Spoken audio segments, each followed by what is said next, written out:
Thank you for the opportunity to share some ideas with you about, I think, some of the most important issues facing children and young people throughout the country. We know from evidence, we know from research, and we know from our own personal experience that the last 18 months to 2 years have been significantly traumatic for not only young people, not only children, but for the adults and parents as well. And that we also know that play, we also know that the capacity for us to use our imagination and support young people with their imagination is an important process in their well-being and healing. So I want to talk to you about that. I want to talk to you about how to make Pierce County the greatest place to grow up. When I saw the phrase Pierce County, making Pierce County the best place to grow up, it reminded me of my own childhood. And so as I think about my own childhood, I think about play. So we're going to play right now. Everybody put your pencils down. I know I'm a professor, and I like taking notes, but put your pencils down, put your papers down. I'm going to count to 3. And I want you to do what I ask you to do on 3. I'm going to count to 3. I want you to clap one time on 3. 1, 2. 1, 2, 3. I'm going to count to 3. I want you to clap twice on 3. 1, 2, 3. I'm going to count to 3. I'm going to ask you to clap 3 times on 3. 1, 2, 3. I'm going to count to 3. I want you to stomp your foot hard once and clap twice on 3. 1, 2, 3. I'm going to count to 3. I want you to stomp twice, clap twice on 3. 1, 2, 3. I'm going to count to 3. I want you to clap once, stomp twice, clap once on 3. 1, 2, 3. I don't know if you heard me. I don't know if you heard me. I'm going to count to 3. I want you to clap twice, stomp twice, clap once on 3. I'll say it again. I'm going to count to 3. I want you to clap twice, stomp once, clap once on 3. What? Did I mess up? I messed myself up. I'm sorry. I can't even keep track of my own instructions. All right, let's do it again. I'm going to count to 3. I want you to clap once, stomp twice, clap once on 3. 1, 2, 3. All right, I'm going to count to 3. I want you to stand up and yell as loud as you can and clap on 3. 1, 2, 3. Yeah, all right. Now I feel welcome in Tacoma. So your question about how to make Pierce County the best place to grow up reminds me of my own childhood. I grew up in Southern California outside of Los Angeles. And in the 1970s, we would play out in the yard and we would play in the backyard. And in Southern California, in the summers are really hot. And my mother used to tell us stories about her childhood. My mother grew up in a small town called Trenton, Florida. In a small town in Florida called Trenton. And she used to always tell us about her childhood when I was a child. And she would share stories about how she grew up in this beautiful little house. And she would say that, when I grew up, she would tell me and my brothers, we had a mango tree in the backyard. And we would go up and we would climb up that mango tree and we would go take and get fresh mangoes. She would say that we also had a little creek in the backyard. And we would catch fish, but as the sun set on that little creek, we could see these little fireflies floating and glowing over the water. And we would catch bugs and we were enchanted by her stories about this little yellow house that was a part of our imagination and how she grew up. About 8 and 9 years ago, my uncle passed in Trenton, Florida, her brother. She asked me, hey, son, I'd really like you to come come to the funeral and visit. Mom, I got papers to grade, I got work to do, I don't know if I could come. And you know how mamas are, they can guilt you into doing whatever, right? And so my mama guilted me. I was like, you know what, I'm going to go to Trenton, Florida. Plus, deep down inside, I wanted to see that little house that my mother had shared with me and my brothers as a child. So as I got on the plane, I was a little giddy. Like I get to see the house that my mother had shared stories with. So as we got to Trenton, Florida, as all parents do, my mama is so proud. She ushered me to all of the cousins' houses, and, we sat down on the couch with the plastic covers. I don't know if y'all know about that, but with the plastic covers, and we sat down and we told stories, and I was like, Mom, it's getting late in the day and I'm a little tired. Can we go see the house that you always told me about? She said, child, don't worry about that. I'll do that. I want to take you over your cousin Leona's house next. So we did that, and it was really wonderful, connected with my cousins, but I wanted to see the little house. So late in the day, my mom said, okay, it's time to go see the house. And so my mother took me, and we began to walk down the street. We turned left on a dirt road. And I don't know if you've ever been to the South before, but there are huge trees. And there's these trees that grow moss that canopy the street. And so as I began to walk down that road with my mother, I became excited because she told me the house is near these trees that grow moss. And as we walked, the sun was setting. It was getting low in the sky. And I could see in the far distance a little creek. And as we got closer to that creek, I saw something I had never seen before. Little fireflies bouncing over the water. And I was so excited to see this house. My mother continued to walk, and we walked in silence when we actually stopped. And she said, son, we're here. I'm like, we're here? I'm like, yeah, this is the house I've always told you about as a child. And as I turned, this is what I saw. It wasn't the house that I had imagined. And for the first time, I had realized the depth of poverty my mother had grown up in. I thought, in my own imagination, that the house would have flowers, it would be painted, but the house was literally a shack. It had a tin roof, weeds were growing out of it. And for the first time, as I realized the depth of poverty my mother grew up in, I became emotional and began to cry. But my mother saw something totally different, y'all. She walked in the house and took my hand and said, come here, baby. And she opened the door and she said, this is where we would cook.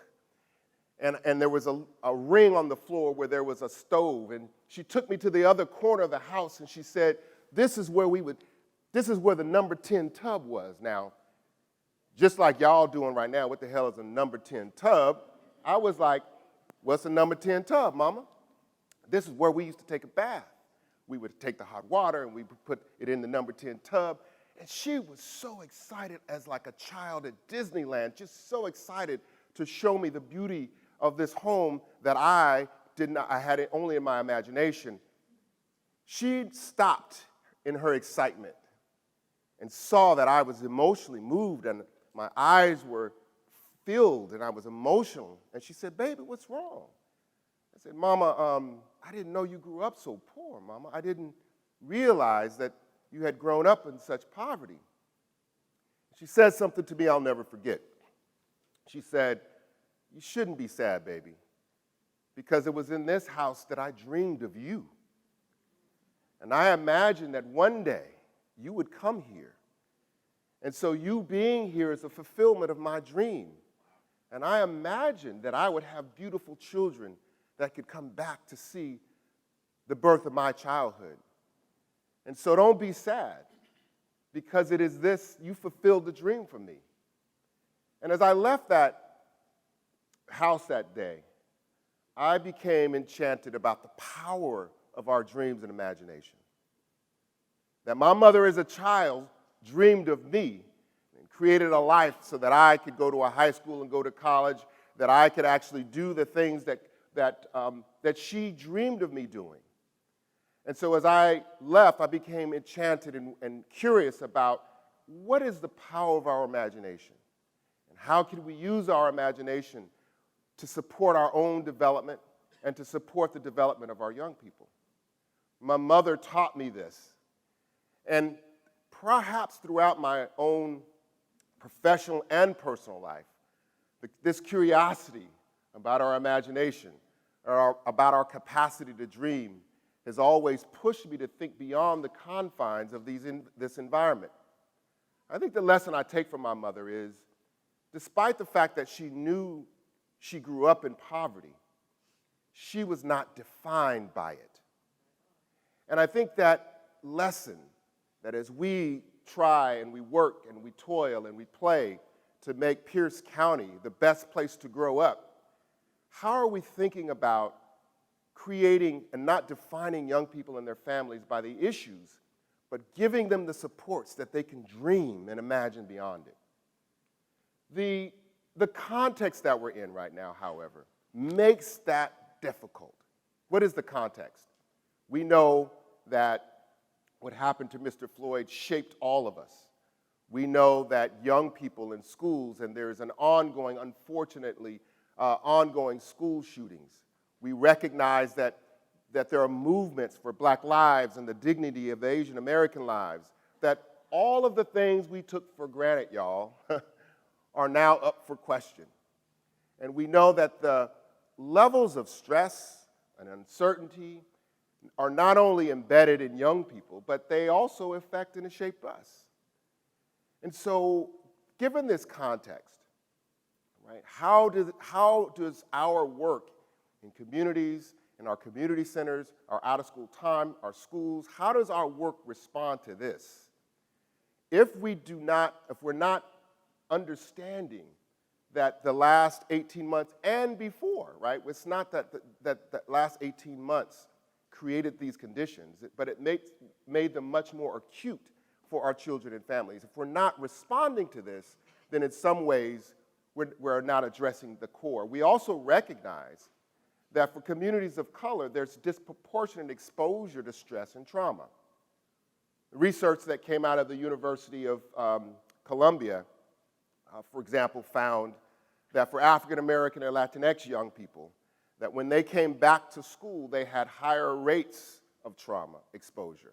The recent report that came out by the Surgeon General of the United States in December outlined and articulated that for Native American youth experienced greater isolation, that for Latinx youth who experienced greater parental loss due to COVID, for African American youth experienced greater stress and anxiety when they returned to school.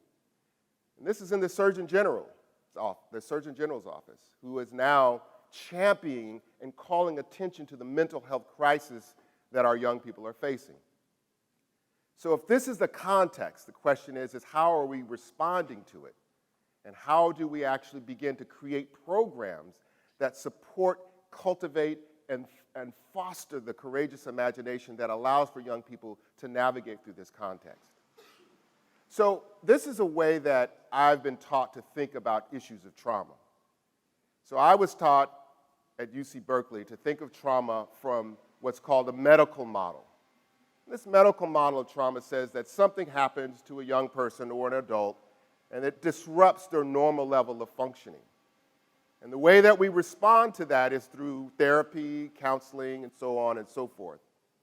But what we didn't learn in my own graduate school is that there were other conditions or other things that create and cultivate traumatic and stressful environments for young people.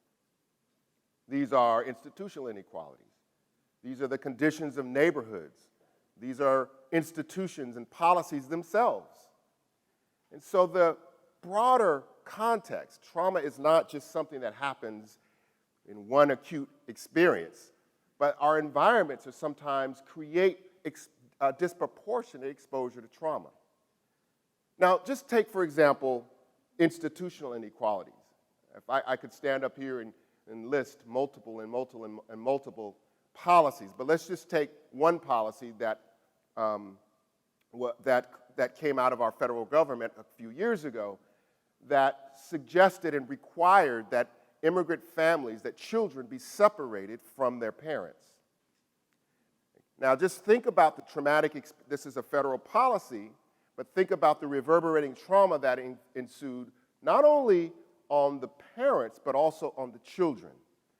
And that policy is a result of our institutional inequalities. So we have to think much more broadly about how our cities, how our city governments, how our schools, and how our institutions either promote policies that heal and promote well-being or actually harm and create challenges for families and children. So this is a way that I think about these environments. I was in class, my graduate class, talking about institutional inequalities. One of my students said, you know, there's nothing, and my students work in communities. And everyone in here probably is familiar with the term post-traumatic stress disorder, right? Post-traumatic stress disorder. One of my students said, well, there's nothing post about the traumatic stress that the children and families in the neighborhoods that I work experience. It is persistent. And they came up with this term, persistent traumatic stress environment. And that if we think about persistent traumatic stress environment, it does a few things. The first thing it does is it destigmatizes the young people and their families. When we talk about post-traumatic stress disorder, the issue is in the children and the young people, but it doesn't look at the broader environment that young people exist in. And the second thing it does is it suggests that if it is persistent and ongoing, what is my program doing to counteract that? What is my program doing to support young people in this environment? A researcher by the name of James Gabarino said it a different way, and he said that when young people grow up in a persistent traumatic stress environment, that it creates social toxicity. And that social toxicity are like similar to physical toxins. This is supposed to be my attempt, y'all, at showing a room with toxicity in it, right? They're like physical toxins. So if you lived in or worked in an environment like this, and you had asbestos and lead paint, and you breathed it in and day out, eventually that exposure would make you ill. And if you didn't get support, go to the doctor and get healed from your exposure to that physical toxin, it could actually become lethal. Well, Gabarino says in his research in a book called Raising Children in a Socially Toxic Environment, says that there are social equivalents to physical toxins that exist in our environments. Those are things like fear, uncertainty, shame, disappointment, stress. And they're always present in the environments, but they sometimes go undetected because we are not aware of them. And in many ways in our schools, we see young people exposed to social toxicity, but unfortunately, we only have one tool to deal with that in schools, and that's discipline or classroom management. And because of that misdiagnosis, sometimes it actually reproduces and creates more social toxicity. And so this is a model I like to use to talk about social toxicity. This is, we like to call her Mia. And Mia is a social worker. Mia works in after-school time. Mia wants to support and help the young people that she works with. But Mia works in a socially toxic environment. It's persistent stress. And those social toxins are created and fostered by these rain clouds that are shaped by issues like racism and homophobia. And those rain clouds, they affect Mia not like regular rain clouds that kind of just get wet on the outside. But these rain clouds get inside of Mia, and they have an impact at Mia on the inside. But Mia sometimes is not aware that she's carrying social toxicity within her. And as a result of her exposure to those social toxins, they have an impact at Mia at 3 levels, not just one, not just Mia, but it has an impact at Mia at the individual level. It has an impact at Mia at the interpersonal level, her relationships with her colleagues, her relationships with other young people. But it doesn't stop there. It actually has an impact on the program, the organization, the institution, the Department of Social Work, the Department of Health, the library, the police department. It has an impact on the very institution where she works. And that toxicity shapes the values, policies, and practices of that institution. And then the institution creates more and more social toxicity. And so it's a system, it's a cycle of toxicity that if we're not aware of how it's produced, our programs may not be aiming at the right position or the right place in the system of social toxicity.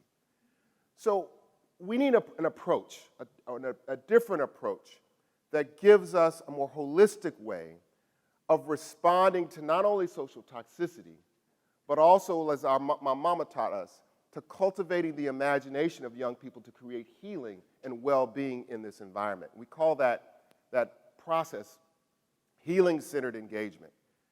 And healing-centered engagement, many of us are familiar with the term trauma-informed approaches. And healing-centered engagement builds upon and adds upon our understanding of trauma-informed approaches. I was trained in trauma-informed approaches, and I was doing some work with young men. These young men were between the ages of 15 and 18, about 5 or 6 years ago. And these young men had all experienced some form of trauma. They had experienced violence and all kinds of abuse. And we were at a community college in Oakland, Laney Community College, sitting in blue chairs. Every Wednesday night, we would come and I would order pizza, and I was trained for them to talk about essentially the worst thing that ever happened to them. So every Wednesday night, they would come and talk about their homelessness, the violence, their father left, the abuse, all the kinds of challenges that these young men were facing. And one Wednesday night, this young man said to me, he said, "You know what, Dr. G, we like coming here and eating this cold pizza that you get for us. But why do we always have to talk about the worst thing that ever happened to us, man?" He said, I'm more than my trauma. I'm more than the worst thing that ever happened to me. I want to talk about the fact that I want to open up my own auto body repair shop. And when he said that, another young man said, "Yeah, man, I don't want to always come here and talk about that stuff. I want to open up my own t-shirt business." And one by one, those young men began to talk about their dreams and aspirations, as my mother taught me. They began to heal themselves, not by talking about the worst thing that ever happened to them, but about their dreams. And I left that night really confused. I was scratching my head. Dr. G, I was scratching his head. And I was trying to understand what just occurred. I was trained to provide an opportunity for young people to talk about their trauma, and that trauma understands the relationship with their current behavior. And so I had to go back and reimagine and rethink my own training. And in that process, I found that there were some things missing from my own training and thinking about healing-centered, or training and thinking about trauma-informed care. The first thing that I realized is that trauma-informed care begins with the question of what happened to you, what's wrong with you. And the other approach that I call a healing-centered approach begins with a new question, and it asks, what's right with you? The trauma-informed approach thinks about episodic harm, right? Whereas a healing-centered approach thinks about the individual and holistic healing that needs to occur from people that experience trauma. The trauma-informed approach generally is a clinical approach that focuses on individuals, where the healing-centered approach looks at the environment, the entire environment that allows for us to understand what constitutes trauma and harm. And then lastly, the trauma-informed care focuses on treating clients, whereas the healing-centered approach focuses on supporting providers with their own healing opportunities. Now, this is an important distinction, because we recognize that, as my friend said, and I wrote a chapter about the importance of healing for the adults. And it took a long time, a lot of words, and my friend said it really simply. He said, you could have just said it really simply. You didn't need to write a chapter about it. He said, if I'm sick, we sick. If I'm well, we well. And that idea resonated with me, because sometimes we think about the fact that our work is so focused on the young people and the children, but we rarely think about the systems of support of the adults that actually need to be in front of young people. So how are we building systems of support to support the adults that are in young people's spaces? How are we actually creating the opportunities for the adult providers to heal as well? And so when we think about integrating healing-centered engagement, we use 5 principles that show up in our capacity. Then I want to show you an example of how those 5 principles show up in our work on healing-centered approaches. We call the healing-centered engagement approach, we use 5 principles. We call them the karma principles: culture, agency, relationships, meaning, and aspirations. And I want to talk a little bit about each one briefly. And the first one is culture, which is how are we thinking about the identities of young people? How are we engaging in conversations about identity? It could be racial and ethnic identity, it could be class identity, but how are we actually building and having conversations about who we are? Not with just young people, but with adults as well. Are we asking questions about gender? Are we asking questions about how you feel? I saw as I was coming in, Farron had these emotional, Farron, I forgot what they were called, but they were like cards, different colored cards that allow for young people to identify what emotion that they have for the morning. What are they called? That was amazing. Zone check, right? It gives young people not only the emotional literacy, but allows for them to identify with actually how they're feeling. And so this first principle around culture can be a way that we ask young people about their own identities. The second is agency. And agency is the capacity for young people to act and speak, right? Here at Green Trike, we know that it's important to center young people. And I've heard, and just by talking to a few people, that when young people say to have a voice in the quality of their school day, for children and young people to have a voice in the programming that they're in. The third principle is relationships. And there's always two kinds of relationships. There's transactional relationships, and there's transformative relationships. And transactional relationships are the kind of relationships that are kind of a function of our title, like I am the social worker, you are the client, I am the director, you are the teacher, right? They're efficient, but they're not effective for deep healing. Transformative relationships are relationships that are a function of our humanity. Transformative relationships mean that I have a relationship with you that goes beyond my title because I know the parent, you have a transformative relationship with a young person or an adult, right? I always like to test transformative relationships when I could say to a young person, you know what, I'm going to call your mama, right? Or I'm going to call your daddy, or I'm going to call your auntie, right? Because I know your auntie, right? Transformative relationships mean I have a relationship with you that's beyond just my professional title. And that means that I have to spend time and engage you in a different way. It's not just my function as a social worker, but I have a different amount of care. Now, transformative relationships also should be cultivated in our organizations. That means how well do we know each other in our organizations? What are kind of the environments are we using to cultivate transformative relationship with your colleagues? It's hard to cultivate transformative relationships with young people if there's transactional relationships in your organization, right? Do you have retreats? Do you have spaces where you ask provocative questions with your staff? Do you do emotional check-ins with your staff? All of these are strategies that allow to cultivate transformative relationships. The fourth is meaning. And oftentimes when we engage in this work, we get so caught up in counting widgets or counting the number of contact hours that we lose sight of the bigger picture of why we got into this work in the first place. How do we remind ourselves about our deeper purpose? How do we ask questions about why we're engaged in this work? How do we continue to cultivate the deep meaning that we get when we see a young person transform their lives or we support a young person and their families? What are the practices that we have in place? So meaning means that we have to cultivate that in our ongoing work with young people. And lastly is aspirations. And of course, this came from my lesson from my mama and from based in the research. Aspirations is our capacity to understand that we may be in a particular environment or a context, but we do not define ourselves by it. I learned that from my mother, and I learned that from those young men that were in that healing circle, that despite that they had challenges in their environment, they did not define themselves by the worst thing that happened to them. The research says, in hope theory, that aspirations is perhaps one of the most significant pathways to well-being because it allows for people to think and engage in a possible future.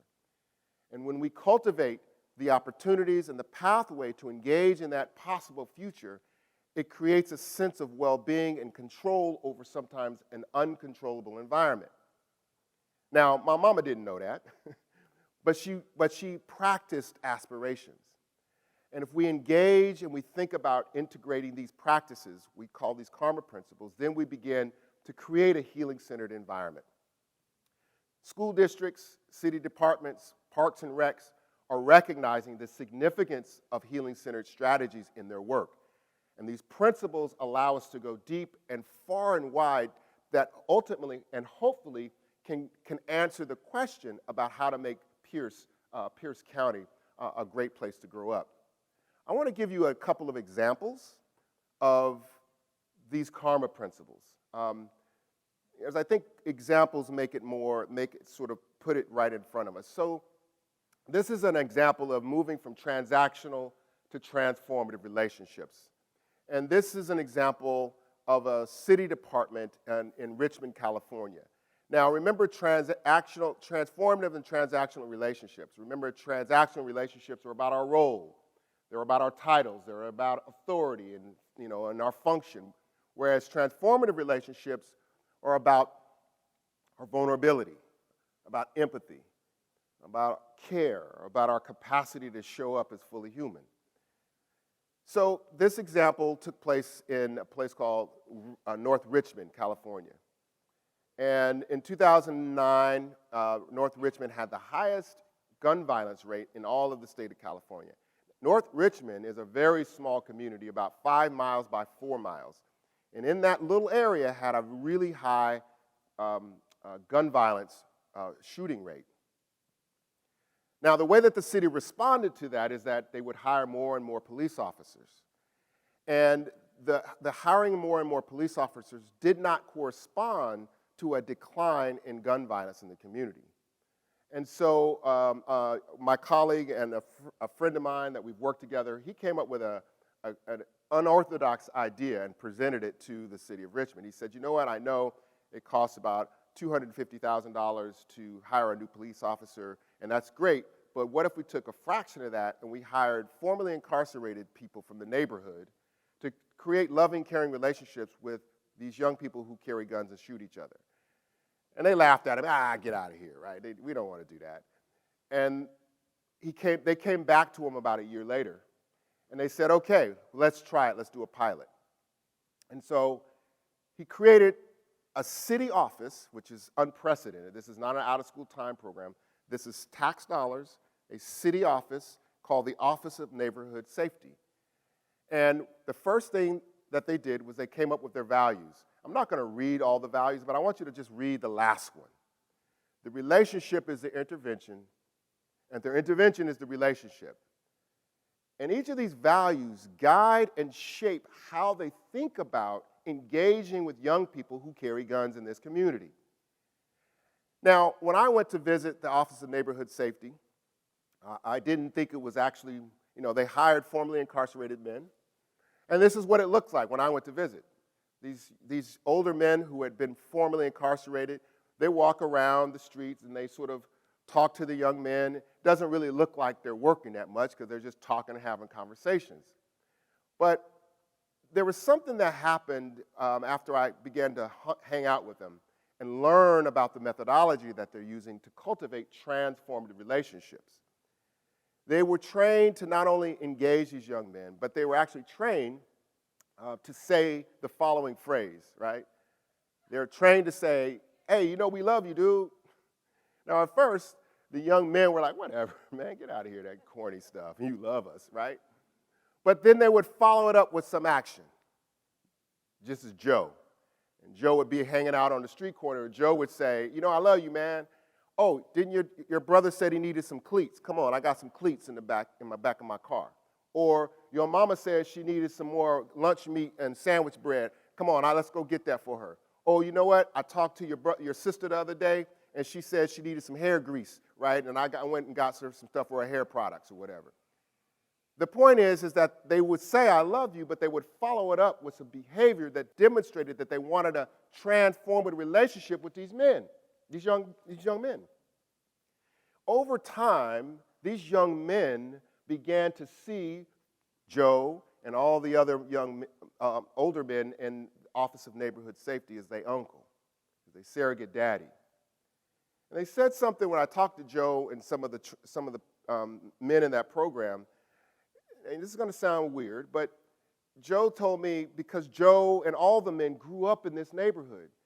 So Joe said, you know what, Dr. G, we don't tell these young men not to carry guns because we know what it's like out here. I'm like, really? You don't tell them not to carry guns?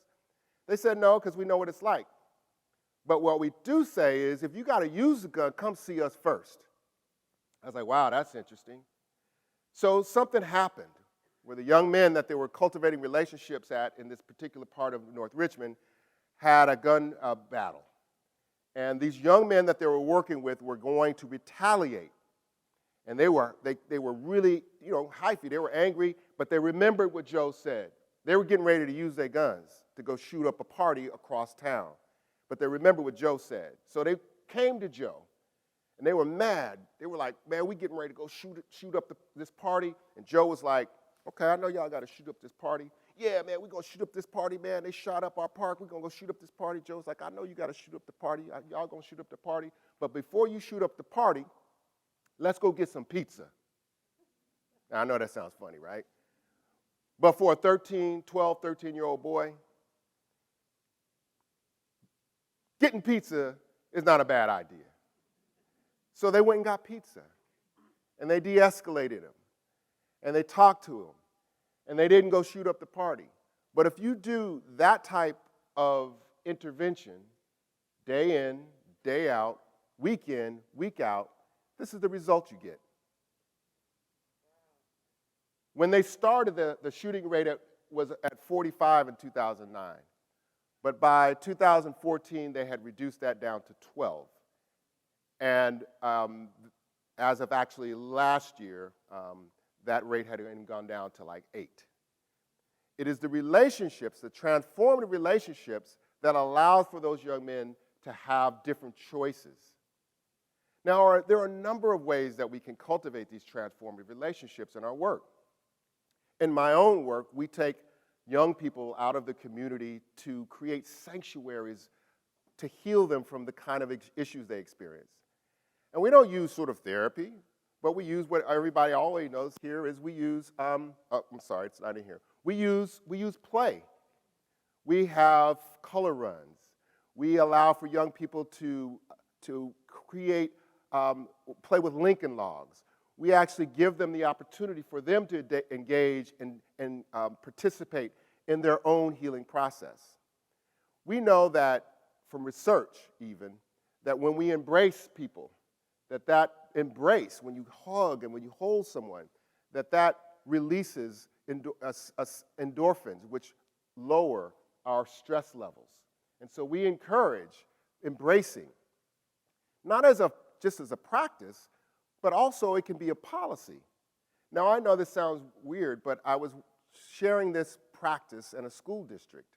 And the school district said, a principal I remember saying, you know what, I hear what you're saying, Dr. Ginwright. I wait in front of the school every morning to see my children, and one child came up to me, and I could tell her hair was beshuffled. She had the same clothes on she had the day before. I could tell she had a tough night. She was crying, and I just wanted to hug her. I wanted to embrace her and say it was going to be all right, but the policy said I couldn't do it. I can't embrace a child. Now, I understand the reasons for that policy, but we have to ask questions about when do our policies prevent us from being fully human? When do the policies get in the way of our humanity? And how do we actually begin to reimagine policies in a way that actually support young people in their development? As we move forward in creating Pierce County to be the best place to grow up, I hope that these practices can inform our thinking, inform our imagination, and inform our thinking about strategies to create healing-centered environments. If you hold up your phone, this will give you some more information about creating a toolkit, just a brief toolkit on how you might think about creating a healing-centered environment. I hope this link works, right? My team was like, Just have them point it forward. I hope it works. So if it don't work, it ain't, I'll take responsibility. Does it work? Thumbs up? Or did you guys get like an empty link? Link doesn't work or something, right? So if you hold your phone up, this gives you more information about how you might integrate healing-centered strategies into your program, into your policies, into your work with young people. I want to say thank you for the opportunity to share these ideas with you, and we're going to make Pierce County the best place to grow up. Thank you so much.